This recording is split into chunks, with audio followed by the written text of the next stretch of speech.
भूर्भुवस्वः तत्सवितुर्वरेण्यं भर्गो देवस्य धीमहि धियो यो नः प्रचोदयात्। ओम शांति शांति शांति। ओम परमपिता పరమాత్మ ఓం ఓముకు వందనాలు. ఋషులకు, మహర్షులకు, మునులకు, యోగులకు, గురువులకు, ఆచార్యులకు, అధ్యాపకులకు, పెద్దలకు, మాతాపితలకు, శ్రేయోభిలాషులకు, మిత్రులకు అందరికీ వందనాలు. సర్వేభ్యో నమో నమః. ఓం అథ శ్రీమద్భగవద్గీత మూలము సర్వశాస్త్ర నిష్ణాత విపశ్చిత్ వరేణ్య పండిత శ్రీ ముక్తి రామోపాధ్యాయ విరచిత భాష్యోపేతం. అంటే పండిత గోపదేవ శాస్త్రి గారి గురువు గారు, వారి పేరే స్వామి ఆత్మానంద సరస్వతి గారు. వారు రచించినటువంటి భాష్యం భగవద్గీతకు, విశుద్ధ భగవద్గీత. ఇది అనుకృతి తెలుగు అనువాదం పండిత గోపదేవ శాస్త్రి గారు. విరచిత టీకా తాత్పర్య వివరణము అవతారవాద సంయుతం. ప్రకాశకులు ఆర్య సమాజము, కూచిపూడి. నేటి వరకు పండిత గోపదేవ శాస్త్రి గారు కళా ప్రపూర్ణ పండిత గోపదేవ శాస్త్రి గారు గొప్ప మహాత్ములు. నిజానికి దక్షిణ దయానందాన్ని పేరుగాంచిన వారు.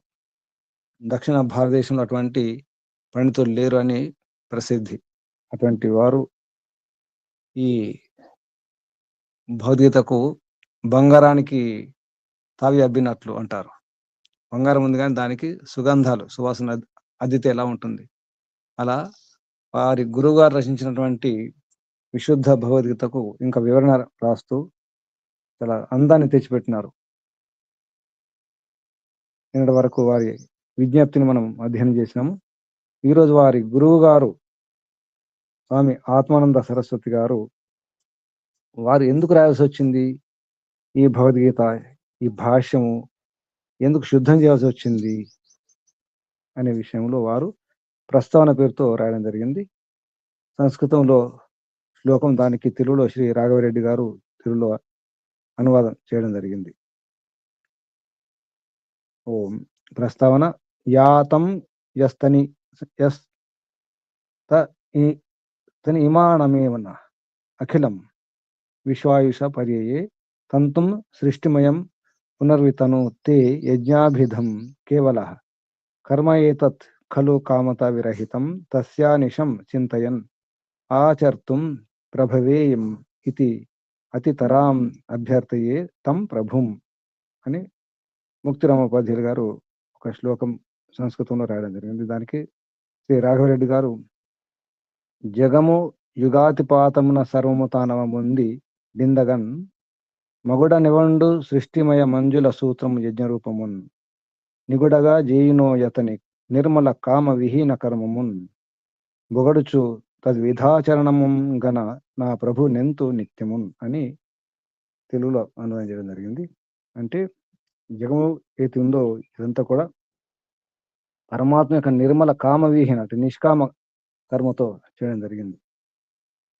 ఆ ప్రభుని నిత్యము నేను ఎంత పొగిడినా సరిపోదు అనే అర్థంతో వారు పరమాత్మను పొగిడి ప్రార్థించి ఈ ప్రస్తావన రాయడం జరుగుతుంది. ఇప్పుడు గోపదేవ శాస్త్రి గారి గురువు గారు వారి ప్రస్తావన తెలుగులో శ్రీమద్ భగవద్గీత భాష్యములు అనేకములు ఉన్నవి. ప్రాచీనులు, ఆర్వాచీనులు అగు విద్వాంసులు అనేకులు గీతలోని అభిప్రాయములను వెల్లడించుటలు తమ తమ లేఖిని కౌశలమును చూపించున్నారు. అంటే నిజానికి భగవద్గీత భాషలు ఎన్నో ఉన్నాయి దీనికంటే ముందు. ఇతర సంప్రదాయాల ఆచార్యులు, శంకరాచార్యులు కూడా ఈ గీతకు భాష్యం రాసినారు, శంకర భాష్యం. అలాగే రామానుజాచార్యులు, మధ్వాచార్యులు, వల్లభాచార్యులు, ఇంకా ఎందరెందరో ఆచార్యులు, ప్రవక్తలు, ఎందరో ఇతర మతాల వారు కూడా, ఇతర దేశాల వారు కూడా, ఇతర భాషలలో అనేక ప్రపంచంలో ఉన్నటువంటి దేశాల భాషలలో కూడా భగవద్గీత అనువాదం చేయడం జరిగింది, అనేక దేశాల భాషలలో. మరి ఇది ఎందుకు భాష రాయాల్సి వచ్చింది? వారు తమ తమ లేఖని కౌశలం అంటే వారి రచన నైపుణ్యాన్ని చూపించినారు.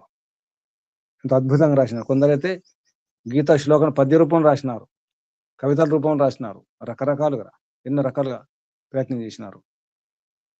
ఈ మధ్య అయితే గీతను కంప్యూటర్లో పెట్టడం జరిగింది. ఆ పుస్తకం తెరవగానే ఆ గీత శ్లోకం కూడా ఉచ్చారణ చేస్తుంది, సంగీతంతో సహా. అటువంటి గీతలు కూడా ఉన్నాయి. అనేక రకాల ప్రయోగాలు చేయడం జరిగింది. చిన్న చిన్న గీతలు ఉన్నాయి, చాలా చిన్న గీతలు, చిన్న ఆకారంలో చాలా అద్భుతమైన ప్రయోగాలు. బైబిల్ గురించి ఎంత ప్రయత్నం చేస్తున్నారో ప్రపంచంలో, అలాగే భౌతికత గురించి కూడా అలాగే ప్రచారం, ప్రయోగాలు అన్ని ఉన్నప్పటికీ కూడా ఏంటి అసలు మూలం ఏమిటి, అసలు వాస్తవం ఏమిటి, దాని గురించి తెలుసుకోవడం చాలా అవసరం ఉంది. ఇన్ని భాషములుండ నేనొక సాధారణ వ్యాఖ్యానమును ఈ గీతకు రచించుట విద్వాంసులకు వాంఛనీయం కాదు. విద్వాంసులకు ఇష్టం కాకపోవచ్చు, ఎన్నో భాషలు ఉండగా నేను ఒక సాధారణ వ్యాఖ్యానం చేయడం అనేది, అందులో శుద్ధి చేసి భగవద్గీతలో ఉన్నటువంటి శ్లోకాలను కొన్ని తీసివేసి, కొందరికి ఇష్టం ఉండదు, వారికి ఇబ్బంది అనిపించవచ్చు, గీతా భక్తులకు, గీత ప్రచారం చేసే వారికి, శ్రీకృష్ణ భక్తులకు ఇదేమిటి శ్లోకాలు తీసివేయడం అని చెప్పేసి. కానీ తప్పదు, బియ్యం వండుకొని అన్నం తినాలంటే రాలేరక తప్పదు. కూరగాయలు తెచ్చుకున్నప్పుడు కూడా అక్కడ చెత్త తీసేస్తాం. కూరగాయలైనా బియ్యమైనా ఏదైనా చెత్త ఏదైనా ఏరివేసి శుద్ధి చేసుకుని వాడతాం. అలా శుద్ధి చేసుకోవడం చాలా అవసరం ఉంటుంది. శుద్ధి చేయడం తప్పు కదా, కానీ కొందరికి ఇష్టం ఉండదు. అలాగే ఉండాలి.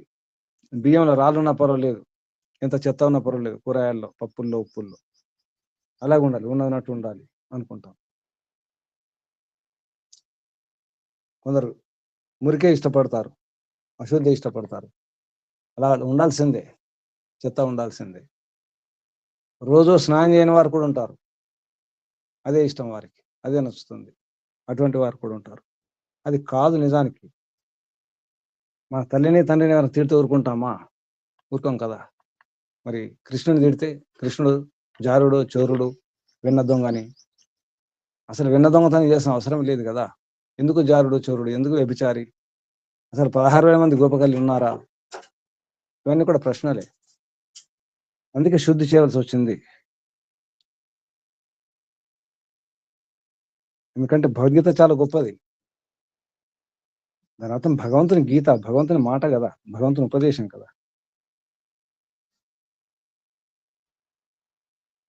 గోపది గారి గురువారు పండిత ముక్తిరామోపాధ్యాయుల గారు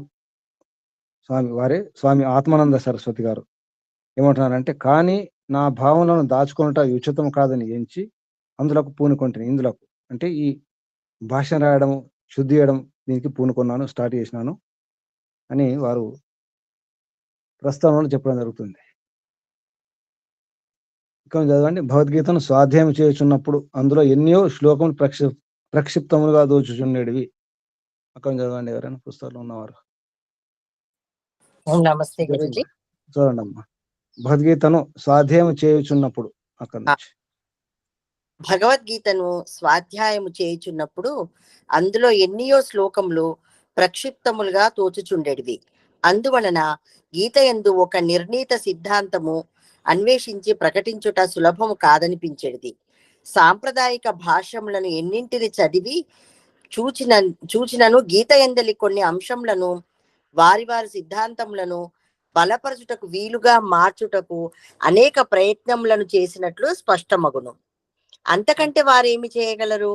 ఇప్పుడు మనకు లభించు గీతలో అనేకములకు దార్శనిక సిద్ధాంతములు లభించును. వానిలో ఒక సిద్ధాంతమును పోషించుటకి ఇతర సిద్ధాంతములను ఉరి తీయక తప్పదు. ఇట్లు పరస్పర విరుద్ధములకు వాద వివాదములు ఉరితీయక తప్పదు. ఇట్లు పరస్పర విరుద్ధములకు వాద వివాదములు ఆలోచనలు ఎంతో తీవ్రములై ఉన్నవి. వీనికి కారణము ఈ ప్రక్షిప్త శ్లోకములే. అయినను విద్వాంసులు అనేకులు ఈ వర్ధమాన గీతను అట్లే యథార్థమని అంగీకరించుచున్నారు. ఈ విషయమును గూర్చి సాహసించి వ్రాయనుంకించియు అట్లు చేయలేకపోయితిని. ఇది అట్లుండా ఒకసారి లోకమాన్య బాల గంగాధర తిలక మహాశయునిచే రచయింపబడిన గీతా రహస్యమున ఈ క్రింది వాక్యములు చదువని అవకాశము లభించినది. మహాభారత రచయిత పూర్వపు గ్రంథములను ఆధారముగా గ్రహించి వర్తమానపు గీతను రచించి ఉన్నారు. ఇందలి రచన క్రొత్తది కాదు. అయినను మూలగతయందు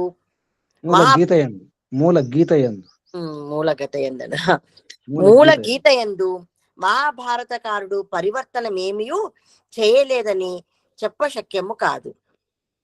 ఈ పంక్తులు నా ఆలోచనకు ఒకంత ఆశ్రయం మోసంగుచున్నట్లు కనిపించినవి. గీతా విషయమునకు ఒకంత వ్రాయన ఉత్సాహము కలిగించినవి. ఇక్కడ ఎందుకు రాయాల్సి వచ్చిందంటే, బాలగంగాధర తిలక్ గారు ఒక పుస్తకం రాసినారు, గీతా రహస్యం. ఇప్పటికి దొరుకుతుంది పుస్తకం, గీతా రహస్య. అందులో ఈ వాక్యాలు ఉన్నాయి. మహాభారత రచయిత పూర్వపు, అంటే మహాభారతం కంటే ముందు పూర్వము ఉన్నటువంటి గ్రంథాలను ఆధారం చేసుకొని మహాభారతం ఎన్నో నీతులు పెట్టడం జరిగింది. నీతులు రాశారు. శాంతి పర్వంలో కానీ, అనుశాసన పర్వంలో కానీ, భీష్మపర్వంలో. ఇది నిజానికి ఇది భీష్మపర్వంలో వస్తుంది భగవద్గీత. అలా పూర్వం ఉన్నటువంటి ఉపనిషత్తులు కానీ, దర్శనాలు కానీ, అంతకుముందు ఉన్నటువంటి శాస్త్రాల ఆధారం కొన్ని తీసుకొని, అంటే ఊరికేదో కథ రాసినట్టు, చరిత్ర రాసినట్టు రాయకుండా మహాభారతాన్ని అందులో నీతులు ఎలా ఉండాలి, తర్వాత భవిష్యత్తులో ఈ మానవులు ఎలా జీవించాలి, ఏ నీతి ఆధారంగా జీవించాలి, ఏది సరైంది, అంటే ధర్మం ఏమిటి, అధర్మం ఏమిటి, ఎన్నో విషయాలు మనం మహాభారతం నుంచి ఎన్నో తీసుకుంటాం. మనకు తెలియదు కానీ మనం ఏదైతే వ్యవహారంలో వాడుకుంటున్నామో ధర్మం అంటే ఏమిటి, ధర్మం అంటే ఏమి లేదు. మనకి ఏది నచ్చుతుందో అది ధర్మం, మనకి ఏది అనుకూలం అనిపిస్తుందో అది ధర్మము. అది దాన్ని ఇతరుల పట్ల అలాగే వ్యవహరించడమే ధర్మం. ఇటువంటి ఎన్నో వస్తాయి. అసలు ఈ ధర్మం అనే మాట ధారణే నిజానికి. కానీ ధారణాతిథి అహో ధర్మం అని చెప్పేసి మహాభారతంలో ఉండేది. ధరింపదగినదే ధర్మం. ఇటువంటి ఎన్నో మనం వాడుకుంటున్నాం కూడా. ఇవన్నీ ఎక్కడి నుంచి తీసుకున్నారు? పూర్వం ఉన్నటువంటి గ్రంథాల ఆధారంగా తీసుకున్నారు అని ఈ లోకమాన్య బాలగంగాధర తిలక్ గారు రాసినారన్నమాట వారి పుస్తకంలో గీతా రహస్యం. మహాభారతం రచయిత, అంటే మహాభారత రచయిత ఎవరు? వ్యాస మహర్షి. వ్యాస మహర్షి ఏం చేశారంటే, అంతకుమున్నటువంటి శాస్త్రాల ఆధారంగా ఎన్నో విషయాలు తీసుకొని ఇందులో ఈ మహాభారతంలో చెప్పడం జరిగింది. అందులో గీతలో, అసలు గీతలో ఉన్నటువంటి ఏదైతే విషయాలు ఉన్నాయో అన్ని ఎక్కడి నుంచి ఉన్నాయవన్నీ ఉపనిషత్తుల యొక్క సారం. నిజానికి ఉపనిషత్తులు వేదాల సారం. మరి అసలు రహస్యం ఏంటి, సారం ఏమిటి అంటే వేదాలే కదా. అంటే అంతకుముందు ఉన్నాయి కదా వేదాలు, ఉపనిషత్తులు. కాబట్టి అయితే కొత్తది ఏం రాయలేదు. ఇందరి రచన కొత్తది కాదు, ఇది క్రొత్తది కాదు. అయినను మూల గీత యందు మహాభారతకారుడు పరివర్తనం ఏమీ చేయలేదని, అంటే మూల ఇప్పుడైతే గీత ఉందో, ఇప్పుడున్న గీత, ఈ గీత ఎన్ని శ్లోకాలు తెలుసా ఎవరికన్నా? ఇప్పుడున్న గీత శ్లోకాలు ఎన్ని? 700 కదా గురుజీ? 700. కొందరు అంటారు ఇంకా తక్కువ ఉన్నాయి, ఎక్కువ కూడా ఉన్నాయి, 800 శ్లోకాలు కూడా. అటువంటి గీత కూడా ఉంది. గుజరాత్ లో ఒక పుస్తకం దొరికిందట, అక్కడ 700 పైన ఉన్నటువంటి అటువంటి ఆధారాలు కూడా ఉన్నాయి. భగవద్గీత శ్లోకాలు 700, ఒక వాక్యం ఉంటుంది 701. అంతేకాదు, తక్కువ ఉన్నాయి, ఎక్కువ ఉన్నాయి. అంటే ఏం పరివర్తన చేయకుండా అలాగే ఉంచేశారని చెప్తున్నారు ఇక్కడ. అంటే అట్లా ఉందని చెప్పేసి చెప్పడానికి శక్యం కాదని చెప్పలేమంటున్నారు. మహాభారతకారుడు ఈ మూల గీత యందు ఏమాత్రం పరివర్తన చేయకుండా ఉంచినారని ఎటువంటి అంటే సందేహం ఉందని చెప్పడం ఇక్కడ. అంటే ఏమాత్రం పరివర్తన చేయలేని అనడానికి వీలు లేదు. అంటే అర్థం ఏంటి? పరివర్తన జరిగిందని. మహాభారతంలో ఉన్నటువంటి విషయం ఉందో, ఈ మూల గీతలో ఏతుందో అక్కడ కూడా పరివర్తన జరిగింది, మార్పు జరిగింది. ఈ వాక్యం పట్టుకున్నారు ఎవరు? గోపతి గారి శాస్త్రి గారు, గురువు గారు, పండిత ముక్తిరామోపాధ్యాయులు గారు. అందుకే రాజు నాకు సందేహం కలిగింది ఈ పంక్తులను అధ్యయనం చేసిన తర్వాత. కాబట్టి దీన్ని ఆధారం చేసుకుని ఈ గీత విషయంలో కొంచెం రాయడానికి ఉత్సాహం కలిగింది అని చెబుతున్నాను. నేను ఆగలేకపోయినా అంటున్నాను కదా. సాహసించి సాహసించినారు ఈ విషయం చెప్పడానికి, కానీ మళ్ళీ ఆగినారు. మళ్ళీ కూడా ఉండలేకపోయినా దాంట్లో. అంటే ఇంకా రాయకూడదు అనుకున్నారు, రాయాలనుకున్నారు. చివరికి అది ఆగలేకపోయి, అంటే తప్పకుండా శుద్ధి చేయాల్సిందే అని తెలుసుకొని ఈ విశుద్ధ గీత ఈ భాషను రాయాల్సి వచ్చింది. అంటే శుద్ధి చేసి కొన్ని ప్రక్షిప్త అవుతున్నాయో కల్తీ, ఆ కల్తీ తీసేయడం జరిగింది. అంటే మొత్తం తీసేసినట్టు కాదు, లేదా తీసిన మొత్తం తొలగించిన శ్లోకాలను కూడా చెప్తాయని కాదు. ఆ విషయం కూడా రాసిన ఇక్కడ మళ్ళీ ప్రశ్నలు వస్తుంది. మొత్తం నేను శుద్ధి చేసినానని కూడా చెప్పలేను, నేను తీసేసిన శ్లోకాల్లో అన్ని అశుద్ధమని కూడా చెప్పలేను. ప్రయత్నం చేయండి అని చెప్పేసి ఒక అవకాశం ఇచ్చినారు. తర్వాత వచ్చినటువంటి పండితులు, కొందరు విద్వాంసులు గీతను ఇంకా శుద్ధి చేసి రాసినటువంటి తర్వాత ఎన్నో గీత పుస్తకాలు ఇప్పుడు దొరుకుతున్నాయి హిందీలో. ఇది విషయం. కింద అంటే వ్యాసుడు, వైశంపాయనుడు, సౌతి ఈ ముగ్గురు నిజానికి మహాభారతం రచయితలు. మనం వ్యాసుడు అనుకుంటాం కానీ వ్యాసుని పరంపరలో వైశంపాయనుడు కూడా వ్యాసుని శిష్యుడు అవుతాడు. వీళ్ళు ముగ్గురు రాసినారు. అంటే వ్యాసు రచించినటువంటి శ్లోకాలన్నీ, తర్వాత వారి శిష్యులు కలిపిన శ్లోకాలన్నీ, తర్వాత ఎందుకు ఎలా మారిపోయింది అది, ఆ విషయం కూడా ఇప్పుడు వస్తుంది చూడండి.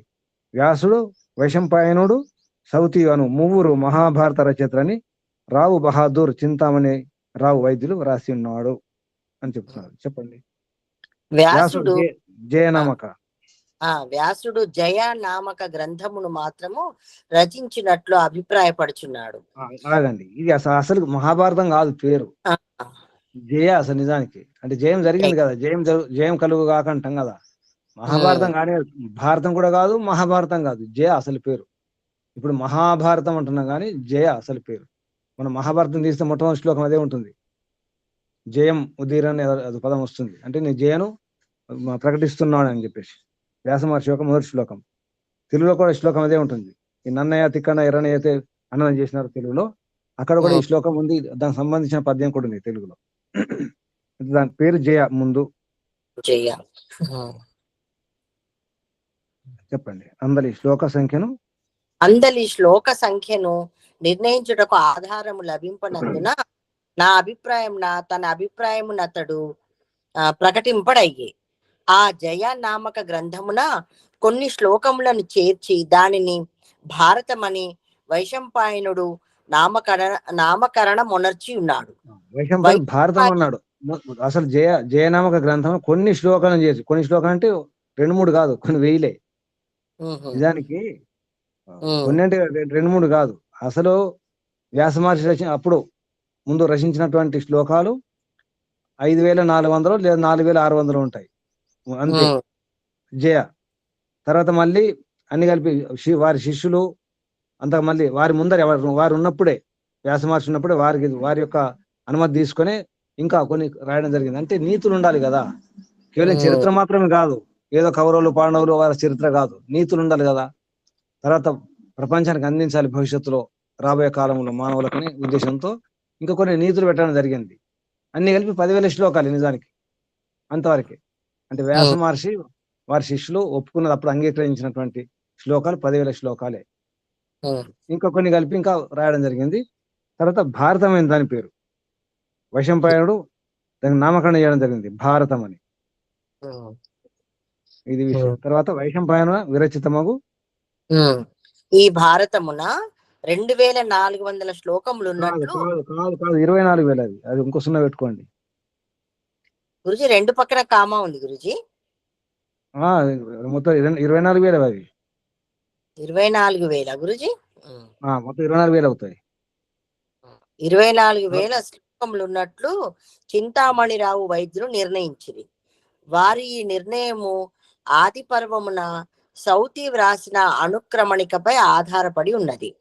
ఈ అనుక్రమణిక యందు భారత సంహితలోని శ్లోక సంఖ్య 24,001 అని ఉన్నది. ఇక్కడ ఇచ్చిండు గురుజీ. మిగిలిన అది ఒకటి కాదు, అది 0 చివరిది 0 ఒకటి కాదు. 24,000 తెలుగులో ఏముంది చూడండి. తెలుగులో ఏమున్నది 24,000 రాసి ఉంది తెలుగు అక్షరాలలో. అవును గురుజీ. అంటే 24,000 అని ఉన్నది. అంటే 20 అప్పుడు అంటే ఈ ఎవరు సౌతి ఎప్పటి వరకు సౌతి అంటే సౌతి ముగ్గురు కదా వీళ్ళు, వ్యాస మహర్షి, వైశంపాయనుడు, సౌతి రాశి అంతా చేసేసరికి ఎంత అయింది? అది 24,000 అయింది. 10,000 పోయి 24 ఇంకా 14,000 ఇంకా పెంచేశారు అనమాట శ్లోకాలు. అప్పటికి సౌతి వరకు 24,000.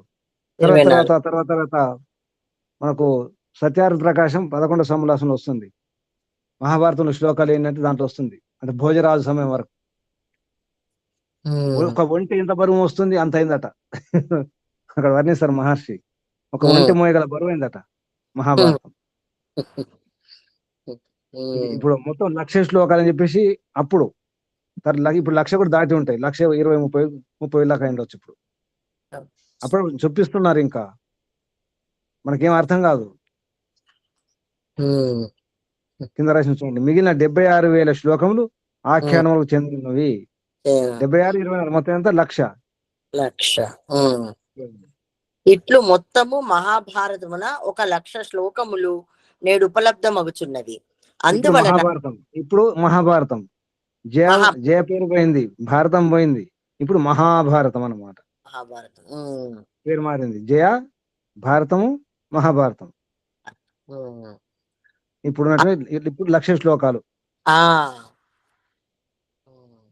అందువలన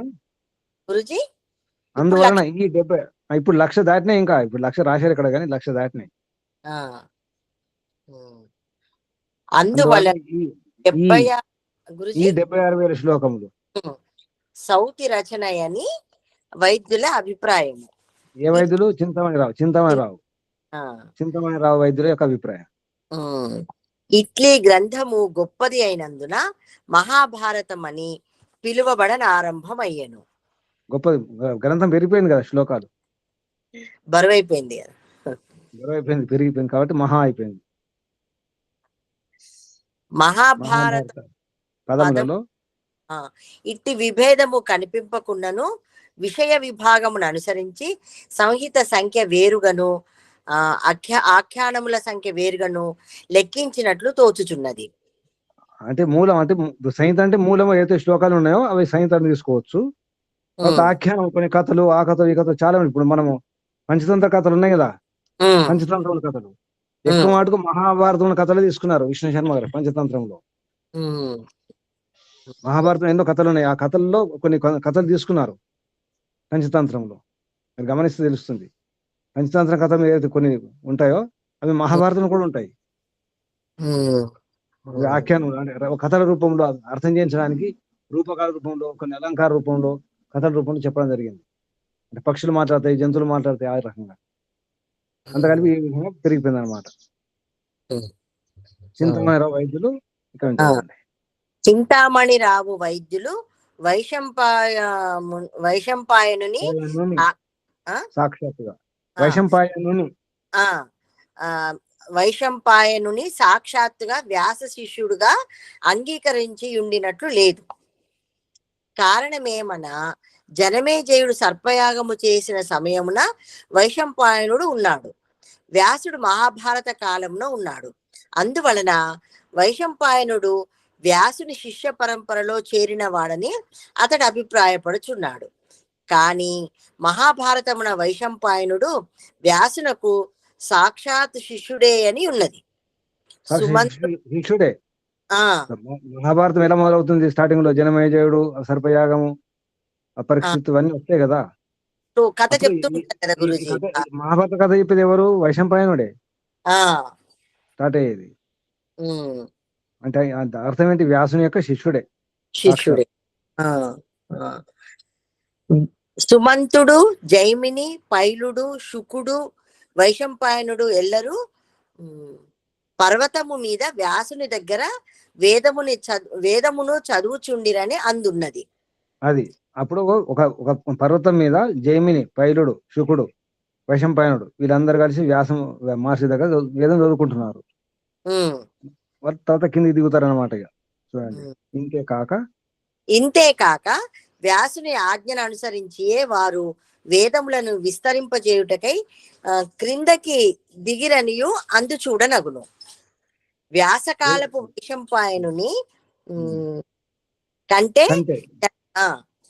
వైశంపాయనుని కంటే జనమేజయుని కాలపు వైశంపాయనుడు సాక్షాత్తుగానో లేక పరంపరగానో వ్యాసుని శిష్యకోటిలోని వాడగుట నిశ్చితమే అనవచ్చును.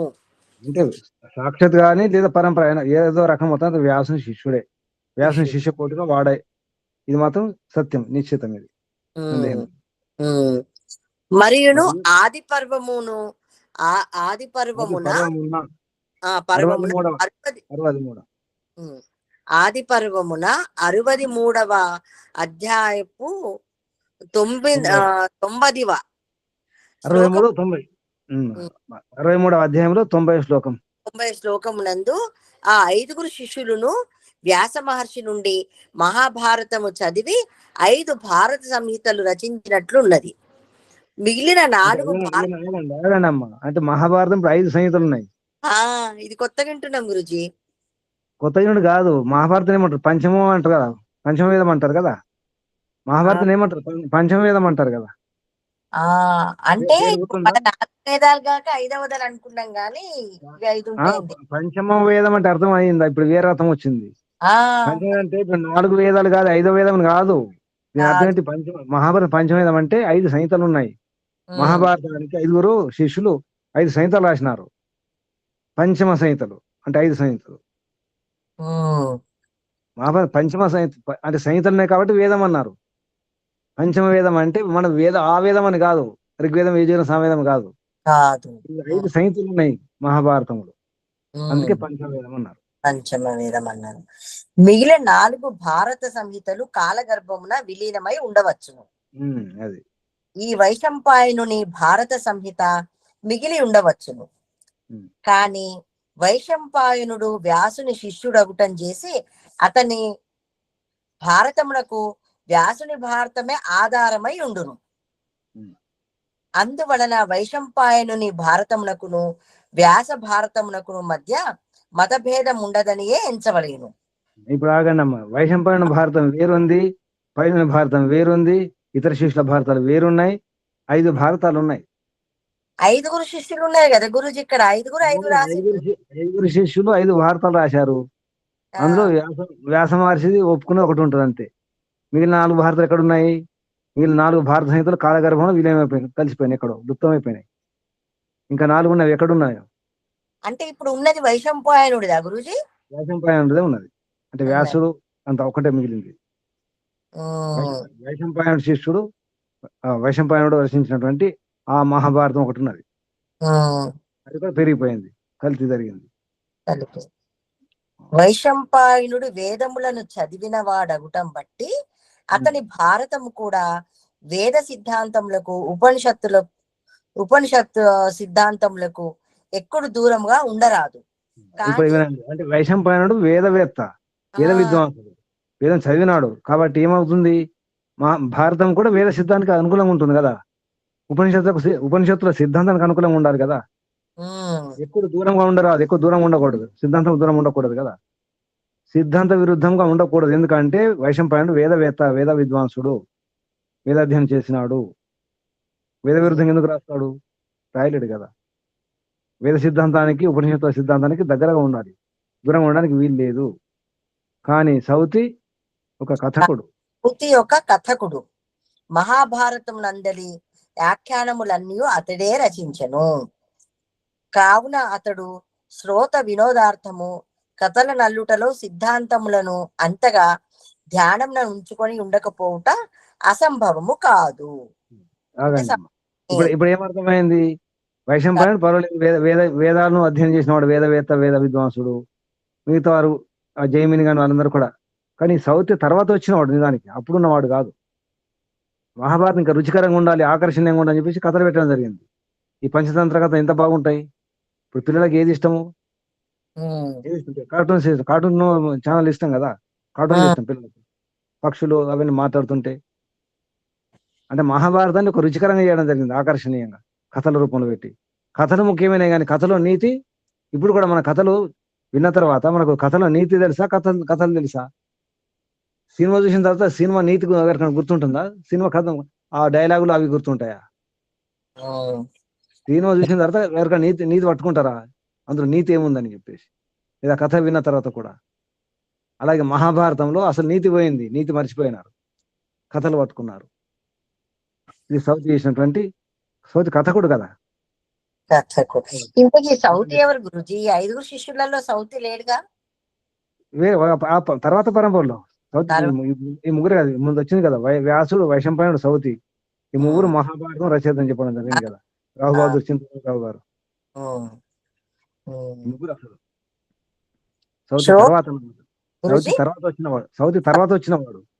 అంటే దీని అర్థం ఏమవుతుంది, మహాభారతం అయిపోయిన తర్వాత, యుద్ధం అయిపోయిన తర్వాత ఆ సౌతి ఈ కలియుగం వాడు కూడా కావచ్చు. ఎందుకంటే ఈ కలియుగంలో కూడా ఎందరో మహాభారతంలో ఎన్నో ప్రక్షిప్త శ్లోకాలు రాసి పెట్టినారు కదా, ఇలా కథల రూపంలో, రకరకాల రూపంలో. అది జరిగింది. అది శ్రోతలు అడుగు ప్రశ్నలకు సమాధానం చెప్పుటలో సైతము కొన్ని లోటుపాటులు జరిగి ఉండవచ్చును. అంటే ఇప్పుడు కథల రూపంలో ఉంటాయి కదా, లేదా వినేవాళ్ళు అడుగుతారు కదా. కథల్లో ఏముంటాయి, కథల్లో ప్రశ్నలు వేరుంటాయి కదా. మహాభారతం ఇక్కడ ఎంత దాకా వచ్చిందంటే, మహాభారతం అసలు జరిగిందా అని సందేహం ఇప్పుడు కొందరికి. ఇలా ఉంటుందా మహాభారతం అంటే, అది నమ్మడానికి వీల్లేదు కదా. అటువంటి కూడా ఉంటాయా? కాబట్టి మహాభారతం జరగలేదు, అదొక ఊహ, కల్పన అనే వాళ్ళు కూడా ఉన్నారు. అంటే ఈ కథ అన్ని కథలు ఉన్నాయి కదా, కానీ అది కూడా కథనే. కౌరవులు, పాండవులు, కృష్ణుడు, అర్జునుడు అంతా కథలే. అక్కడికి వచ్చింది నిజానికి. కానీ సౌతి యొసంగిన సమాధానములు అందే కాక ఇతర స్థలములలోనూ మహాభారతమున వైరుధ్యములు చూడనవును. అట్టి సౌతి సమాధానాలు ఆన్సర్లోనే కాదు, వేరే చోట కూడా మహాభారతంలో విరుద్ధం చాలా ఉన్నాయి. అంటే ఎన్నో విషయాల్లో, అంటే మహాభారతంలో కొన్ని చెప్పి అదే దానికి విరుద్ధంగా చెప్పినటువంటి విషయాలు కూడా ఉన్నాయి.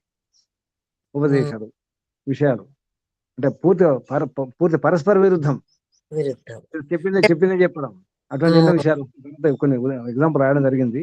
ఈ సృష్టి నిర్మాణం గురించి మహాభారతంలో అసలు ఒకే పర్వంలోనే, శాంతి పర్వంలో అనుకుంటా, అందులోనే సృష్టి నిర్మాణం గురించి కొన్ని ఉంటాయి. ఒకే పర్వంలోనే అక్కడే పరస్పర విరుద్ధం 9 రకాల సృష్టి క్రమాలు ఉన్నాయి, విధానాలు ఉన్నాయి. మహాభారతంలో సృష్టి గురించి 9 రకాలు చెప్పినారు. అందులో ఏది సరి అయింది? ఒకే పర్వంలోనే మళ్ళీ ఎంత విరుద్ధం, ఎంత ఆశ్చర్యం అది. అందుకే సందేహం కలుగుతుంది అన్నమాట. మాట్లాడదు వినండి. మీకు నాకు అర్థం కాదేంటి కనకరాజు గారు? మీరు మధ్యలో మాట్లాడుతూ, మీకు పర్మిషన్ లేదు. వినండి, చెప్పండి. శాస్త్ర విరుద్ధ విషయంలో పూర్వాపర విరోధములు సౌతివేయని చెప్పుట అవకాశము కనిపింపదు. అందువలన భిన్న భిన్న కాలములందు సాంప్రదాయకులు వారికి ఇష్టములైనవి మహాభారతమును జోడించి యుందురనియే చెప్పక తప్పదు. వారు తమకు అనుకూలముగు విషయములను అందు చేర్చుటే కాక తమకు అనుకూలముగు విషయములను తొలగించుటకు తగిన యత్నమునర్చినట్లు తోచుచున్నది. అప్పుడు 2 పనులు చేశారా? మహాభారతం కాదు, భగవద్గీతలో కూడా వాళ్ళకు అనుకూలంగా ఉన్నటువంటి శ్లోకాలు ఉంచినారు, లేదా కొన్ని ఇంకా కొన్ని కలిపి పెట్టినారు. అందులో ఏదో విరుద్ధం అనిపించిందో, వాళ్ళ మతానికి, వాళ్ళ మార్గానికి విరుద్ధం అనిపిస్తే కొన్ని శ్లోకాలు తీసేసినారు కూడా. తీసివేయడం కూడా జరిగింది. భగవద్గీతలో కూడా కొన్ని తీసివేయడం జరిగింది, కొన్ని పెట్టడం జరిగింది. 2 పనులు అయినాయి. సాంప్రదాయకులు ఉంటారు కదా, వారు అంటే వేరు వేరే కాలాల్లో, ఒక కాలం కాదు, వేరే వేరే సమయాలు జోడించడం అయింది, తీసివేయడం అయింది, 2 అయినాయి. మనం కూడా అదే చేస్తాం అమ్మా. ఇప్పుడు మనం అందరి యొక్క మనస్తత్వం అదే. అనుకూలంగా ఉంటే మంచిది, లేకపోతే లేదు. ఎవరైనా అంతే, మనిషి యొక్క మనస్సు అంతే.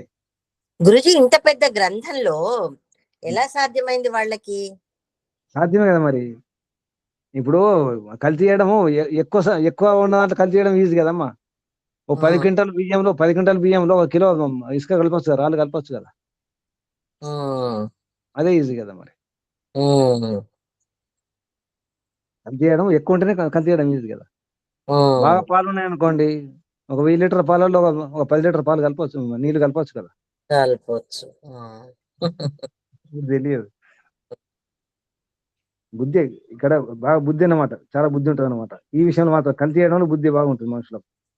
మన దేశం అని కాదు, ఏ దేశంలో ఎప్పుడైనా కానీ, ఏ కాలమైనా కానీ, మనిషి యొక్క గుణం, స్వభావం అది అనుకూలంగా మార్చుకోవడం. దీన్ని సమర్థించుకోవడం అంటారు కదా, సమర్థించుకోవడం, తప్పు చేసుకోవడం. నేను తప్పు చేయలేదు, నేనే రైట్ అని చెప్పడానికి. తర్వాత అందువలననే సౌతికి తర్వాత మహాభారతం శ్లోక సంఖ్య పెంపక అంతే ఉన్నది. సౌతి మహాభారత శ్లోక సంఖ్య 1,00,000 అని వ్రాసి ఉన్నారు. కానీ నేటి మహాభారతమున కొన్ని ప్రతులలో కుంభకోణ ముద్రితము 96,000 కుంభకోణం ముద్రితం అంటే తమిళనాడులో కుంభకోణం ఉంటుంది, అక్కడ ప్రింట్ అయినటువంటి బుక్ లో 96,000 మాత్రమే ఉన్నది. ఇంకా 4,000 ఎక్కడ పోయినాయి గురూజీ? ఏమో. కలకత్తా ముద్రిత ప్రతులలో 85,000, 15,000 శ్లోకములు లభించుచున్నవి. 15,000 ఎక్కడ పోయినాయి? దీనం బట్టి మహాభారతము నుండి తమకు అనుకూలము కాని శ్లోకముల తొలగించుచు వచ్చినట్లు కనబడుచున్నది. ఇక్కడ క్లారిటీ ఇచ్చి క్లియర్ కూడా అయింది. తర్వాత మహాభారతంలోని ఈ ప్రక్షేప విక్షేపముల ఆధిక్యమును చూచినప్పటి నుండి గీతలో కూడా ఇట్లే ఆయా సమయంలందు శ్లోకములు చేర్చబడినవను ధారణ నాకు దృఢపడినది. అందువలన ఈ మాట ఎవరు అంటున్నారు? ఉపాధ్యాయులు గారు, శాస్త్రి గారి గురువు గారు కదా గురుజీ. గురువు గారు అందువలననే ఈ వాక్యములు వ్రాయుటకు సాహసించుచున్నాడు. మహాభారత నందలి ప్రక్షేపములన్నింటినీ ఈ భూమిక యందు వివరించుట సంభవము కాదు. అందువలన శాంతి పర్వములోని సృష్టి రచనా క్రమము అను ప్రకరణమునకు సంబంధించిన ప్రక్షేపములను మాత్రము ఇట ప్రదర్శింప యత్నించు. అంటే ఇప్పుడు అన్ని రాయడం కష్టం కదా. ప్రక్షేపం ఏమేమి ప్రక్షిప్తాలు ఉన్నాయి, ఏవేవి కలిసి చేసినారు అని చెప్పాలంటే ఇది సరిపోదు ఈ భూమిక. ఒక ఉదాహరణ తీసుకోవడం జరిగింది అనమాట. మచ్చుకో తీసుకొని ఒక సృష్టి రచన గురించి తీసుకున్నారు. సృష్టి రచన క్రమంలో సృష్టి నిర్మాణం ఎలా జరిగింది, ముందు ఏం జరిగింది, తర్వాత ఏం పుట్టింది, ఉంటది కదా క్రమం. అందులో 9 రకాలు ఉన్నాయి. అది ఒకటి మాత్రం ఉదాహరణ తీసుకున్నారు. ఇది అంటే ఈ రకం ఉంది కాబట్టి గీతలో కూడా జరిగి ఉంటుంది. ప్రక్షేపాలు లేదా విక్షేపాలు, తీసివేస్తే విక్షేపం, కలిపితే ప్రక్షేపం. విక్షేపం రెండు జరిగినాయి. ప్రక్షేపాన్ని కలపడం, విక్షేపం తీసేయడం రెండు జరిగినాయి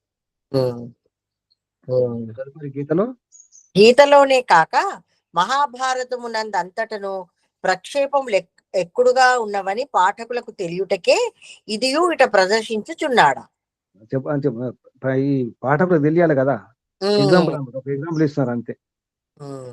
తదుపరి గీతలో ఉన్న ప్రక్షేపములను స్పష్టము చేయుదును. ప్రక్షిప్త చేర్చబడిన శ్లోకములను వేరు చేసి మిగిలిన శ్లోకములకు అర్థము కూడా వ్రాయుదును. ప్రక్షిప్త శ్లోకముల మూలమున గీతలోని అధ్యాయముల విభాగం కూడా సంకీర్ణమైనది. అంటే గీత అధ్యాయాలు ఆ క్రమం గాని అటు ఇటు ఇదంతా వేరు వేరు అయిపోయింది. ముందు గీత ఉందో ఇప్పుడున్న గీత ఇప్పుడు 18 అధ్యాయాలు ఉన్నాయి కదా, అందులో పేర్లు ఉన్నాయి కదా, ఆ పేరు కూడా అటు ఇటు. కొన్ని అధ్యాయాలు ప్రక్షిప్తాలు ఉన్నాయి, అధ్యాయాలే. రెండవ అధ్యాయం నాకు సాంఖ్యయోగం కదా, విషయము అందు కర్మయోగము కూడా వ్రాయబడి ఉండుట చూడనగుచున్నది. నిజానికి రెండవ అధ్యాయం సాంఖ్యయోగం, నిజానికి రెండవ అధ్యాయం సాంఖ్యయోగం. ఆయన కర్మయోగం కూడా అందులో ఉంది కదా, శ్లోకాలు ఉన్నాయి. కర్మయోగానికి సంబంధించిన శ్లోకాలు కూడా ఉన్నాయి. అందువలన ప్రక్షిప్త శ్లోకాలను తీసివేసి మిగిలిన శ్లోకముల విషయ విభాగమును అనుసరించి 18 అధ్యాయములుగా భాగింపబడినవి. అది అంటే ఇప్పుడు ప్రక్షిప్త తీసేసి మిగిలిన శ్లోకాలు తీసుకుని మళ్ళీ విషయ విభాగం అనుసరించి 18 శ్లోకాలు, 18 అధ్యాయాలు పేర్లు మారినాయి. అంటే ఈ పుస్తకంలో నిజానికి సంకీర్ణమైనది, అంటే మొత్తం కలగాపురం అయిపోయింది. సాంఖ్యయోగం అని చెప్పడం, అందులో కర్మయోగం రావడం, కర్మయోగం చెప్తే ఇంకో మరొక యోగం రావడం, మరొక అధ్యాయం విషయాలు రావడం. అంటే ఇప్పుడున్న గీత ఏతుందో, ఇప్పుడు 18 అధ్యాయాలు 700 శ్లోకాల గీత ఏతుందో అంత కలగాపురంగా ఉంటుంది. అంటే సరిగా విభాగం సరిగా లేదని చెప్తున్నారు, సంకీర్ణమైనది అంటున్నారు. వీరేం చేశారు, శుద్ధి చేసి ప్రక్షిప్తలు తొలగించి మిగిలిన శ్లోకాలను ఆ విషయాన్ని బట్టి విభజించి విభాగం అనుసరించి 18 అధ్యాయులుగా చేసినారు. కానీ 18 అధ్యాయాలు ఉండాలని ఏం లేదు నిజానికి. భగవద్గీత అంటే 18 అధ్యాయాలు ఉండాలి, 18 రోజులు మహాభారత యుద్ధం జరిగింది, అన్ని 18 అక్షౌణులు, సేన అన్ని 18 అంటే దానికి ఆధారం ఏం లేదు. 18 ఒకటి ఉండాలి. అంటే వ్యాస మహర్షి నచ్చినట్టు రకరకాలు చెప్తారు. 18 సంఖ్య పూర్తి చేయడం కొరకు చేయడం జరిగింది. అంటే అది ఉన్న సెంటిమెంట్ ఉంటుంది కదా. అందుకే ముక్తిరామోపాధ్యాయులు గారు కూడా మళ్ళీ 18 అధ్యాయాలుగా మార్చి విభజించి రాయడం జరిగింది. ఆ విషయం చెప్తున్నారు. 18 అధ్యాయంలో భాగింపబడినవి. గీతను ఉపదేశించిన యోగిరాజుకు అక్కడి నుంచి గీతను ఉపదేశించిన యోగిరాజగు కృష్ణుని ఎడలను గీతా సంపాదకులు, వేద వితంసులు, వేద విధవతంసులు వేద విధవతంసులు మహర్షులు నాకు వేదవ్యాసుల ఎడలను నా హృదయమున అగాధ శ్రద్ధాసక్తులున్నవి. యోగిరాజు ముక్తిరామోపాధ్యాయులు అంటారు. గీతను ఉపదేశించినటువంటి యోగిరాజు కృష్ణుని ఎడల గాని, కృష్ణునందు గాని గీత సంపాదకులు ఎవరు? వ్యాస మహర్షి. వారు వేద విధ వతంసులు, అంటే వేదం తెలిసిన చాలా గొప్ప లోతుగా అధ్యయనం చేసినటువంటి వారు. వేద విధ వతంసులు. మహర్షి కూడా వేదవ్యాసు మహర్షి కూడా అయినటువంటి వేదవ్యాసుల ఎడలను నా హృదయంలో అగాధమైనటువంటి శ్రద్ధాసక్తులు ఉన్నవి. అంటే అంత శ్రద్ధ లేదని కాదు, ఇక్కడ వ్యాస మహర్షిని విమర్శించడమో కృష్ణుని విమర్శించడమో అదేం లేదు. ఉన్నదాన్ని శుద్ధి చేసి పెట్టడం జరుగుతుంది అంటున్నారు. యోగిరాజు శ్రీకృష్ణుని వంటి చెప్పండి అమ్మ, చదవండి. యోగిరాజు శ్రీకృష్ణుని వంటి ప్రౌఢ వక్తల ఉపదేశమునందు పునరుక్తులు, పూర్వాపర విరోధములు, మున్నగు దోషములు కంచు కాగడాలు వేసి వెదకినను దొరకకూడదని నా అభిప్రాయము. ఇది అసలు విషయం. కృష్ణుడు ఎవరు? కృష్ణుడు యోగి రాజు, యోగేశ్వరుడు కదా. కృష్ణుడు కూడా వేద విద్వాంసుడు కదా, యోగి కదా. అటువంటి యోగి గొప్ప వక్త, గొప్ప ఉపదేశకుడు కదా. అటు పునరుక్తి అనుకుంటే చెప్పింది చెప్పడం ఉండదు కదా, మాటి మాట చెప్పడం ఉండదు. విద్వాంసులు చెప్పింది చెప్పడం ఉండదు, మాటి మాట చెప్పడం ఉండదు. సరిగ్గా ఆలోచిస్తారు, సరైన పదాలు వాడతారు, స్పష్టంగా చెప్తారు, తక్కువ పదాలు చెప్పేస్తారు, ఎక్కువ వాక్యాలు కూడా వాడరు. పునరుక్తులు పూర్వపర విరోధం, మళ్ళీ ముందేమన్నారు తర్వాత ఏమన్నారు సంబంధం లేకుండా అలా ఉండదు. ముందున్న చెప్పిన దానికి తర్వాత చెప్పిన సంబంధం లింక్ ఉంటుంది. లింక్ లేకుండా చెప్పారు కదా. కృష్ణుడు ఎవరు? యోగిరాజు కదా. పూర్వపర విరోధం ఎందుకు ఉంటుంది? లింక్ లేకుండా ఎందుకు ఉంటాయి? ఇటువంటి దోషాలు ఉంటాయి. ఆ దోషాలు కంచు కాగడలు వేసి వెతికినను దొరకకూడదు అని నా అభిప్రాయం అని ముక్తిరామోపాధ్యాయులు గారు అంటున్నారు. అంతేగాక అంటే ఇక్కడ అర్థం ఏంటి? కృష్ణుడి యొక్క తప్పులు అసలు ఏమాత్రం, ఇప్పుడు మన అమ్మనాన్నల గురించి లేదా మన గురువుల గురించి, మన బంధువుల గురించి, మన పిల్లల గురించి ఎవరంటే మనం ఊరుకుంటామా? ఇక్కడ విషయం అది. మన అమ్మ గురించి, మన నాన్న గురించి తప్పుడు ఆరోపణలు చేస్తే ఊరుకుంటామా? ఊరుకోకూడదు కదా. అదే అన్నమాట. అసలు కృష్ణుడు ఎవరు? యోగి రాజు కదా.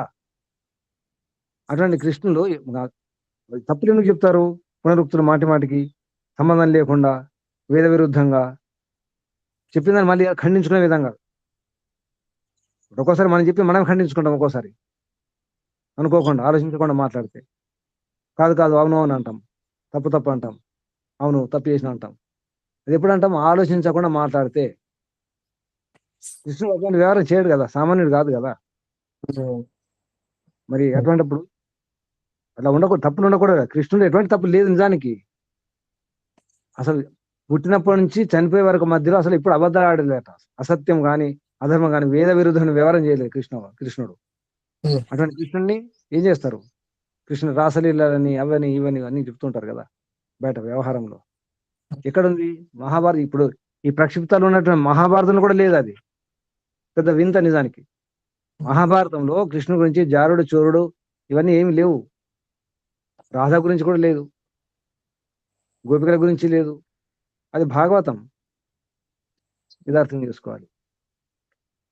తర్వాత అంతేకాక ఎట్టి మహానుభావుని ఉపదేశములకు వ్యాసుని వంటి మహర్షులు సంపాదకులైనప్పుడు సువర్ణములకు సుగంధం అబ్బవలసి ఉండెను. కానీ ఆగండమ్మా, ఇప్పుడు ఏమో కాదు. ఇప్పుడు రాసింది ఎవరు? వ్యాస మహర్షి. ఎవరి ఉపదేశములు? కృష్ణ యొక్క ఉపదేశాలు. ఎలా ఉండాలి? బంగారానికి ఏముండాలి? సుగంధం అద్దినట్టు ఉండాలి. ఇంకా బాగుండాలి కదా. మరి ఇద్దరు గొప్పవారు కదా, వ్యాస మహర్షి గాని కృష్ణుడు గాని. కానీ ప్రస్తుతము మనకు లభించు గీతలో అనేక దోషములు లభించుచుండుట శోచనీయము. ఈ దోషముల నుండి భగవద్గీత శోచనీయం అంటే విచారకరం, చాలా విచారకరం కదా. మన ప్రస్తుతం లభించే గీతలో అనేక దోషాలు ఉన్నాయి. ఎంత విచారకరం ఇది, ఎంత విడ్డూరం. ఈ దోషం నుండి ఈ దోషముల నుండి భగవద్గీతను దూరముగా ఉంచవలెననినచో అందలి ప్రక్షిప్త శ్లోకములను తీసివేయుట కంటే మరి ఒకటి చేయగలిగినది ఏమున్నది? ఏం చేస్తాం మరి? శుద్ధి చేసుకోవాలి. బియ్యంలో రాళ్ళు ఏరాల్సింది అంతే. మనకు బియ్యం కావాలి కదా, రత్నాలలో రాళ్ళు ఉంటే ఆ రాళ్ళు తీసేయాలి కదా, రత్నాలు కావాలి మనకు. ఇంకేం చేస్తాం? ఇది ఒకటే పని. కాబట్టి కావున అటు చేట సాహసమైనను భక్తి భావనచే ప్రేరితుడనై ప్రక్షిప్త శ్లోకములని ఎంచిన వాణిని గీత నుండి తీసివేసి తిని. అంతే. ప్రక్షిప్తాన్ని ఏది అనిపించిందో అది వాటిని సాహసం చేయడం జరిగింది. అది కూడా భక్తి భావన వచ్చే, భక్తి భావన వచ్చి ఇక ఈ మాట గమనించండి, భక్తి భావన వచ్చి ప్రేరితుడనై. అంటే బాధ అనిపించింది, కృష్ణుడు ఇలా ఇలా ఇటువంటి దోషాలు ఉంటాయా భగవద్గీతలో, ఉండకూడదు కదా. బాధ అనిపించి భక్తి భావనతో ప్రేరితుడై ముక్తిరామోపాధ్యాయులు గారు ప్రక్షిప్త శ్లోకాన్ని తీసి, అంటే ఏవైతే ప్రక్షిప్త అనిపించినాయో వాటి మాత్రం తీసేయడం జరిగింది. తర్వాత నా ఈ వివేచనలో నాకు తెలియని దోషము లేవైనా ఉండవచ్చును. ఇది ఇక్కడ నుంచి గమనించండి.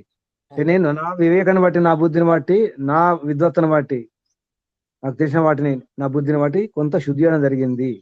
కానీ అది నాకు తెలియని దోషాలు కూడా ఉండవచ్చు అంటున్నారు.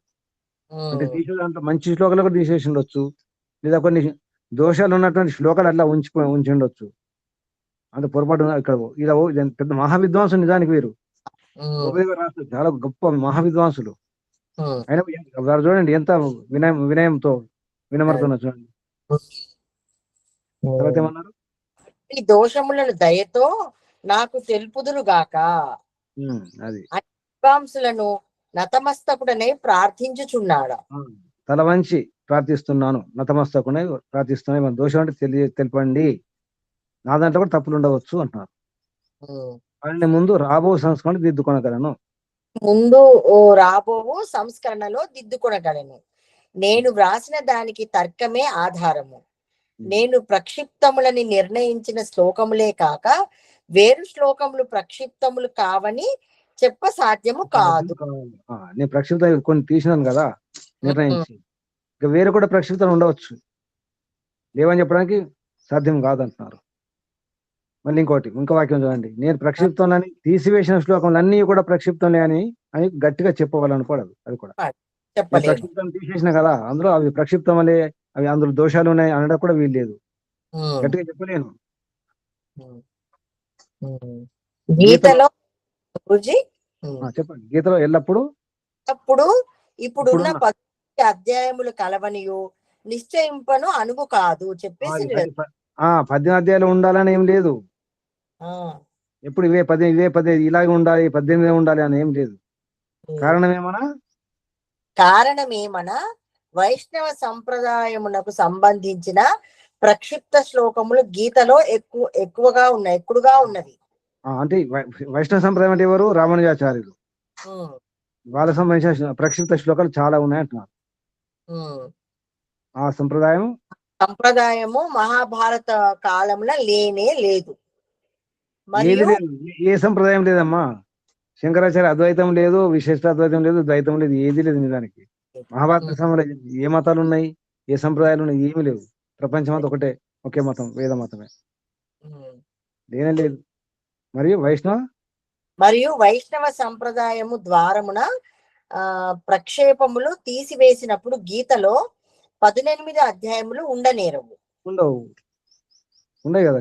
కొన్ని అధ్యాయాలు లేవు, తీసేశారు కదా, ప్రక్షిప్తాలు ఉన్నాయి. మేము విషయ విభాగమును అనుసరించి చేసిన 18 అధ్యాయములు ప్రక్షిప్తములు లేక ముందున్న గీతలో అట్లే ఉండుననియు నిశ్చయముగా నేను చెప్పజాలను. 18 అధ్యాయాలు చేసినాను కదా, విభజించినాను కదా, ఇట్లనే ఉండొచ్చు మూలంలో అని కూడా చెప్పలేను, చెప్పజాలను. ఇది విషయం. ఇంకో పేజ్ ఉంది, భూమిక, ఇది చదివేస్తే అయిపోతుంది. వేదవ్యాసుడు, వైశంపాయనుడు, సౌతి అను 3 విద్వాంసులు భారతమును వ్రాసినట్లు అంగీకరింపబడినది. భగవద్గీత మహాభారతమునకు అంగమనుటయు నిశ్చితమే. గీతోపదేశకుడు యోగిరాజు శ్రీకృష్ణుడనియు ఆ ఉపదేశములకు గ్రంథరూపం మొసంగిన వాడు వేదవ్యాసుడనియు నిర్ణయింపబడినది. నేటి మహాభారతము కాని భగవద్గీత కాని వ్యాస మహర్షి ప్రప్రథమమున రచించిన రూపములో లేవనియే మా అభిప్రాయము. ఆహా వానిలో ఎన్నియో శ్లోకములు చేర్చబడినవి, ఎన్నియో తీసివేయబడినవి. ఇది అంతయు మధ్యకాలములో జరిగియుండును. ఏ విషయములకు సంబంధించిన శ్లోకములు ఎన్ని మహాభారతము నుండి తొలగింపబడినవో నిర్ణయించుట సంభవము కాదు. కానీ చేర్చబడిన శ్లోకములను తెలిసికొన ప్రస్తుత గ్రంథము నుండియే ప్రమాణములు లభింపగలవు.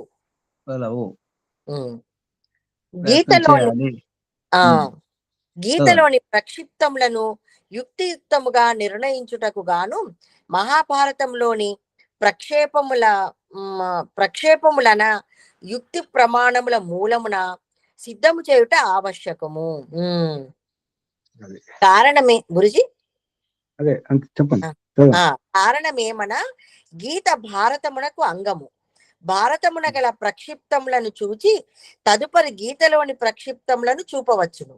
అందువలన ముందుగా మహాభారతపు శాంతి పర్వములోని సృష్టి రచనా క్రమమును ఉటంకించి అందరి ప్రక్షిప్త భాగములను స్పష్టపరుప యత్నింతుము తెలియజేసిండు గురుజీ. సృష్టి క్రమం గురించి ఉటంకించంటే పేరు మెన్షన్ చేసి, సృష్టి క్రమము మెన్షన్ చేసి అందరి ప్రక్షిప్త భాగం ఇక్కడ ఈ 9 రకాలు రాయడం జరిగింది. ఉదాహరణ తీసుకున్నారు మహాభారతంలో శాంతి పర్వంలో సృష్టి రచన క్రమం దాన్ని మెన్షన్ చేసి ప్రక్షిప్త భాగం ఎలా ఉంటాయని ఒక ఎగ్జాంపుల్ అంతే. శాంతి పర్వమున భిన్న భిన్న స్థానములలో 9 మారులు సృష్టి రచనా క్రమము వర్ణింపబడినది. పాఠకులు సులభముగా గ్రహింపననువగునట్లు ముందుగా నా ప్రసంగములను మహాభారతము నుండి ఉల్లేఖింతుము. ప్రతి ప్రసంగమును ఉద్ధరించి దానితో పాటు విశేషములను వివరించుచు అందు ప్రసంగముల పూర్వాపర విరోధము ఉపక్రమోపసంహారములందుగల దోషములు కూడా ఉద్ధరించి చూపుదుము. చివరకు ఉపక్రమం అంటే స్టార్ట్ చేయడం, ఉపసంహారం అంటే ముగించడం. అంటే స్టార్టింగ్ ఏం చెప్పినారు, ఏం చెప్పాలి, స్టార్ట్ చేసినారు, చివరికి ఏం చెప్పారు ముగింపులో.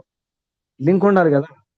స్టార్ట్ చేసింది ఒకటి, ఎండ్ చేసింది మరొకటి అయితే లింక్ లేదు. అలా ఉండకూడదు, అది దోషం. అది ఏ విషయం చెప్పాలి స్టార్ట్ చేసినా అదే విషయం చెప్పాలి కదా. అదే ఎగ్జాంపుల్ ఇచ్చిన అక్కడ. ఉద్ధరించి అంటే ఎగ్జాంపుల్ ఇచ్చి, ఉద్ధరించి అంటే ఎగ్జాంపుల్ ఇచ్చి చూపుదాము. ఉద్ధరించి అంటే ఉదాహరణ ఇచ్చి, ఉద్ధరించి అంటే ఉదాహరణ ఇచ్చి, చివరకు సామాన్య వివేచన మూలమున నా 9 ప్రసంగములలో ఆ 9 ప్రసంగములలో ఏ ప్రసంగములు ప్రక్షిప్తములో ఏది మహాభారతపు మౌలిక ప్రసంగము నిర్ణయించి చూప యత్నింతుము. ఏమర్థమవుతుంది? ఇదన్నమాట. మౌలిక అంటే మూలం, మౌలిక అంటే మూల ప్రసంగం ఏంటో నిర్ణయించి చూపిస్తాము అని ప్రయత్నం చేస్తాం అంటారు. అది కూడా నిర్ణయించి చూప యత్నింతుము, ప్రయత్నం చేస్తాం అంటున్నారు అంతే. ఇది గోపదేవ వారి గురువు గారు ఎంత వినయంతో ఎంత బాగా రాశారు చూడండి. మహాపండితులు గోపదేవ గారు వీరిని చాలా గొప్పగా పోడినారు. సర్వశాస్త్ర నిష్ణాత విపశ్చిత్ వరేణ్య అని చెప్పేసి గొప్ప గురువారు. ఇది భూమిక. సృష్టి రచన అంటే మనకు సాంఖ్య దర్శనం అధ్యయనం చేసిన తెలుసు. ఆ క్రమము సత్వరజ తమస సామ్య అవస్థ, ప్రకృతి మహానుమాతో అహంకారం ఉంది కదా. ఆ క్రమంలో ఉంటే సరిగా ఉన్నట్టు. వేరే అటు ఇటు వంకటింకరం ఉంటే వేరే. అంటే ఒకే శాంతి పర్వంలో 9 రకాలు ఉంది సృష్టి రచన క్రమం. భృగు మహర్షి భరద్వాజునికి చేసిన ఉపదేశము అదొకటి. తర్వాత మేరు పర్వతం పైన భృగునకు బ్రహ్మ ఉపదేశము, ఇది ఒక సృష్టి రచన క్రమము. రామ పరశురామ నారద వ్యాస అశతదేవుల వాల్మీకుల సంవాదము, భీష్ముడు యుధిష్ఠిరుడు వినిపించడం జరిగింది.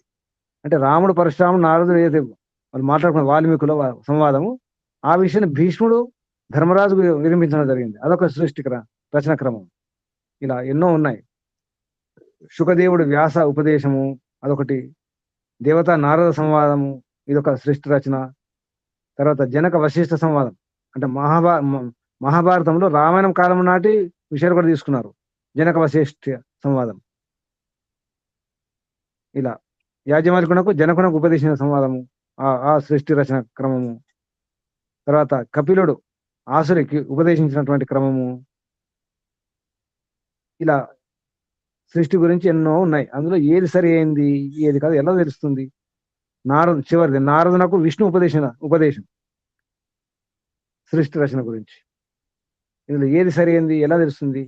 ఒక పర్వంలోనే, శాంతి పర్వంలోనే 9 రకాలు ఉంది. అంటే దేని సరైనదని నమ్మాలి? ఏది వేదానుకూలం, ఏది సత్యం, అయోమయం, అది విషయం. ఇక్కడ ఆపేద్దాం. ఏమైనా సందేహాలు ఉంటే అడగండి. గురూజీ మరి అంటే ఇప్పుడు కొంచెం దర్శనాలు అది ఇది కొంచెం జ్ఞానం ఉంది గనక అర్థమవుతుంది గురూజీ. కొత్తగా అంటే అదే అనుకొని చదివేటోళ్ళు వాళ్ళు ఏదైనా ఎట్లా నిర్ణయించుకుంటారు గురూజీ? కన్ఫ్యూజన్ ఉండదా గురూజీ వాళ్ళకి? అక్కడ పాపం మరి అందుకే జరుగుతుంది అది కదా. మరి ఇప్పుడు గీత ప్రచారం చేసే వాళ్ళు వారు కూడా పాపం వాళ్ళు కూడా తెలియదు. ఎవరైతే ప్రచారం చేస్తున్నారో గీత భక్తులు ఉన్నారు కదా, పూర్తి నిండా శ్రద్ధాసక్తుల భక్తితో వాళ్ళు గీతను, అసలు గీత గొప్పదే కదా నిజానికి. కానీ చెప్పేవారు వారికి తెలియదు. వారి తప్పేం లేదు కదా, వారి తప్పేం లేదు. అందుకే సంస్కృతం కొంచెం పరిచయం ఉంటే, ఆ శబ్దాల గురించి పరిచయం ఉంటే, ఉదాహరణకి ఇదే అవతారం అన్న మాట అనుకోండి. అవతారం అర్థం ఏంటి? దిగడం అని అర్థం, కిందికి దిగడం అని అర్థం అవతారం అంటే. అది తెలిసి ఉండాలి కదా, అవతారం అంటే అర్థం ఇది కాదని చెప్పేసి. అది సమస్య. అందుకే సంస్కృతం కొంచెం వచ్చి ఉండాలి, లేదా అటువంటి గురువుల వద్ద నేర్చుకోవాలి. ఇప్పుడు అంటే ఒక మధ్యకాలంలో ఉన్నటువంటి ఆ పరిస్థితి ఇప్పుడు లేదు. కొందరు విద్వాంసులు వచ్చినారు, గీత ప్రచారం చేయడానికి చేస్తున్నారు కూడా శుద్ధంగా. అటువంటి ప్రయత్నం కూడా ఉంది. ఇప్పుడు వీళ్ళని చూసి పౌరాణికులు కూడా కొంతమంది మారిపోయినారు. చాలా మార్పు వస్తుంది కూడా.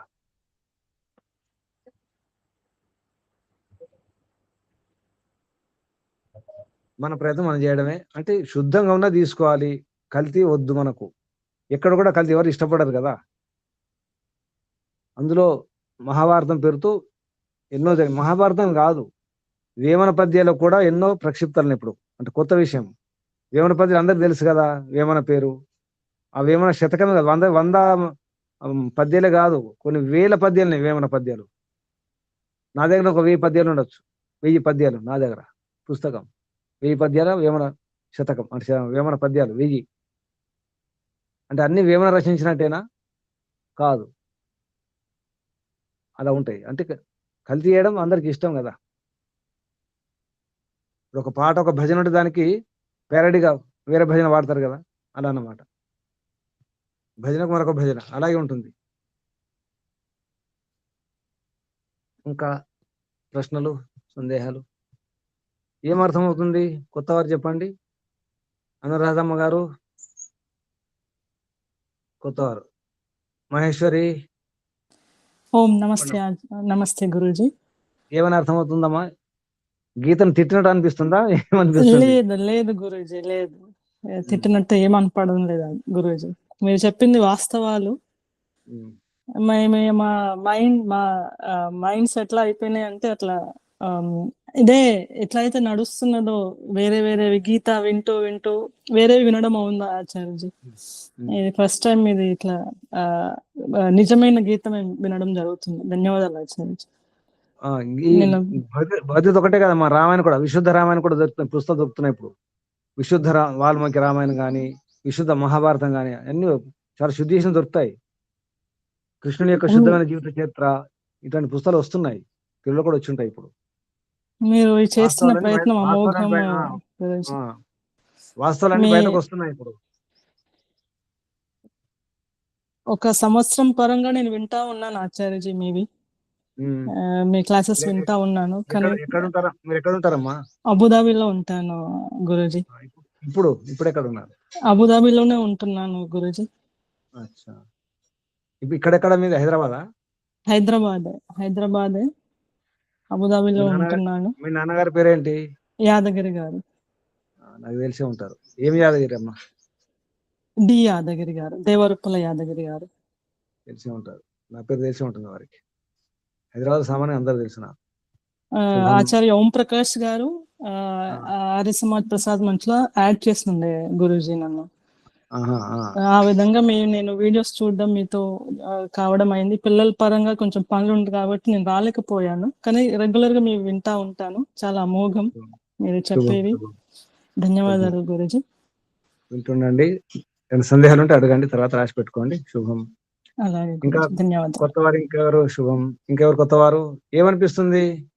నమస్తే గురూజీ, నేను కొత్తగా వచ్చాను ఈ రోజు. ఇదివరకు ఛానల్ కింద వచ్చాను, మళ్ళీ ఈ రోజు వచ్చాను గురూజీ. నమస్తే గురూజీ, చాలా చక్కగా వివరించారు అన్ని. ఇంకా స్టార్ట్ కాలేదు గీతా శ్లోకాలు. అవునవును గురూజీ, అంటే ఈ వివరణ కూడా మాకు తెలియదు కదా గురూజీ, ఇవన్నీ కూడా తెలియదు, అట్లా అంటున్నాము గురూజీ. శుభం. వినండి. నమస్తే అండి, ధన్యవాదాలు. ఉదయం కూడా క్లాస్ కరండి, 5 నుంచి 6. వస్తాను గురూజీ. వచ్చేవారు కదా మీరు. ఇదివరకు వచ్చాను. మహేశ్వరమ్మ, మీరు కూడా ఉదయం క్లాస్ రండి, 5 to 6. గురూజీ, నేను 2:30కి లేవాల్సి వస్తుంది మీ క్లాస్ కి రావాలి అంటే. ఇక్కడ 1.5 hour మేము వెనకాల, ఇండియా ఫస్ట్ మేము వెనకాల ఉంటాం. రేపు తప్పకుండా ప్రయత్నిస్తాను గురూజీ. చాలా చాలా ధన్యవాదాలు.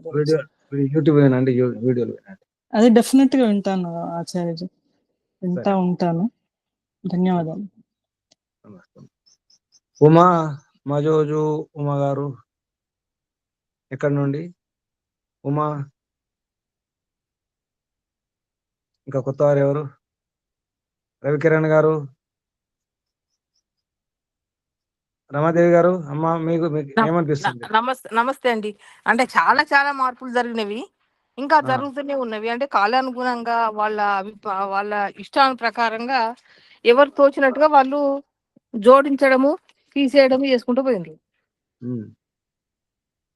మనం శుద్ధి చేసుకుంటూ పోవాలి, మన పని శుద్ధి చేసుకుంటూ పోవడం. అంటే శుద్ధి చేయడం చాలా తక్కువైపోయింది, అశుద్ధి అనేది దానికి ప్రాపగండ బాగా అయిపోయింది కదా గురూజీ. ఆకర్షణ ముఖ్యం కదా, ఆకర్షణ బాగా. అవును గురూజీ, ప్రశ్న ఒకటి చెప్పండి అమ్మా. ఇది మరి సహజ మానవులకి ఎలా అర్థం చేసుకోవడం గురూజీ? ఇది తప్పు, ఇది సత్యం, ఇది అసత్యం అని. సత్యం అసత్యం ఎలా తెలుస్తుంది? మనకు ఆరోగ్యం వాళ్ళపోతే ఎక్కడికి వెళ్తాం? డాక్టర్ దగ్గరికి వెళ్తాం. అలా డాక్టర్లు, ఇక్కడ కూడా డాక్టర్లు ఉంటారు దీంట్లో కూడా. కానీ అది అందరికి తెలియదు కదా గురూజీ. ఇది ఇప్పుడు క్లాసులు వింటుంటే అమ్మా, ఇప్పుడు ఫస్ట్ ఏం కావాలంటే, నాకు రోగం ఉందని ముందు ఒప్పుకోవాలి, లేదా నొప్పి ఉంది, నొప్పి ఉన్నప్పుడు తెలుస్తుంది కదా. అవును, నొప్పిని దూరం చేసుకోవాలి. ఆకలి వేసినప్పుడు ఆకలి అవుతుంది, తినాలి అనిపిస్తుందా లేదా? అవును గురూజీ. దీన్ని ఏమంటారు? జిజ్ఞాస అంటారు. తెలుసుకోవాలి అనిపించాలి, ముందు తెలుసుకోవాలి, ఈ సందేహం దూరం చేసుకోవాలి అనిపించినప్పుడు ప్రయత్నం చేస్తారు. ఏది సత్యం అని తెలుసుకునే జిజ్ఞాస ఉండాలి. ముందు అది ఉండాలి, నేను తెలుసుకోవాలి, ఈ మోహం లేదా భ్రమంలో ఉండకూడదు, ఇలాగ ఉండకూడదు, నేను తెలుసుకో అసలు వాస్తవం ఏమిటి అని ముందు ఈ జిజ్ఞాస కలగాలి. తెలుసుకోవాలి అనిపించినప్పుడు, ఆకలి వేసినప్పుడు, తినాలనిపించినప్పుడు ఏదో ప్రయత్నం చేస్తాం కదా. అంతే అంతే. నొప్పినప్పుడు నొప్పి ఉంది, ఏం చేయాలి అని అడుగుతాం కదా. నొప్పినా ఎవరు చెప్పకుండా ఉంటే ఏ డాక్టర్ చూపించుకోకపోతే కష్టం, బాధపడాలి. ఇప్పుడు మీరు ప్రయత్నం చేస్తున్నారు, మీకు అర్థమవుతుంది. కొందరు ప్రయత్నం చేయరు, ఎందుకు మనకెందుకులే అనుకుంటారు. ఏదైతే ఏమిటి, ఏదో ఒకటి అంటే పురుషార్థం చేయరనమాట. పురుషార్థం చేసిన వారికి దారి దొరుకుతుంది. అడగండి, దారి ఎటని అడగండి, చెప్పేవారు ఉన్నారు కదా, దారి చూపేవారు ఉన్నారు, అడగండి. ఇది అంటే ఇప్పుడు ఈ క్లాసుల ద్వారా కానీ నేరుగా మీకు సమాధానం ఏంటంటే, గురువులు ఉన్నారు, గురువుల యొక్క మార్గదర్శనంలో ప్రయత్నం చేయాలి. అలాగే గురించి ధన్యవాదాలు గురించి. అదనమాట, గురువులు డాక్టర్ లాగా. మన బండి బాగాలేకపోతే ఏం చేస్తాం? మెకానిక్ ఇస్తాం కదా. అవును, అలా సరి చేసుకోవాలి, అంతే. శుభం. ధన్యవాదాలు. గురూజీ నమస్తే. చెప్పండి అమ్మా. రమాదేవి గారు కామారెడ్డి వాణి విద్యాలయం వారా గురూజీ? వారే, తెలుసు, మీకు తెలుసు, నాకు తెలుసు, కానీ మళ్ళీ వేరే వాళ్ళని అంటున్నట్ల. వారే వీరే వారు. అమ్మా నమస్తే. వారే వీరు వీరే వారు. ఇంకా పెద్ద సందేహం పిపినారాయణ గారికి పెద్ద సందేహం తీరింది. సరే, ఇంకెవరు కొత్త వాళ్ళు మాట్లాడాలి. ఎవరన్నా ఇంకెవరన్నా ఉంటే ఎవరున్నారు కొత్త వారు?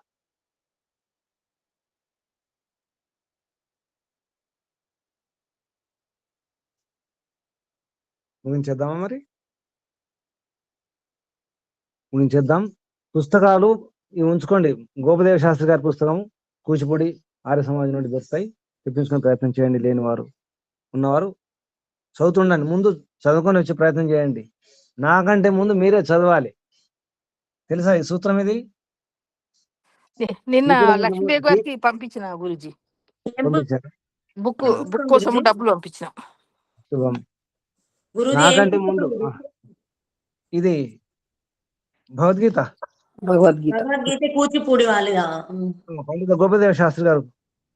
అదేలే, సరే అండి. వేరే ఉన్నాయి మా దగ్గర, ఇది లేదు.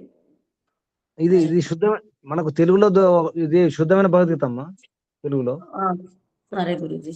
శుద్ధి చేసినటువంటిది. ఇందులో 362 శ్లోకాల గురించి ఉంటుంది. 330 తీసేయడం జరిగింది.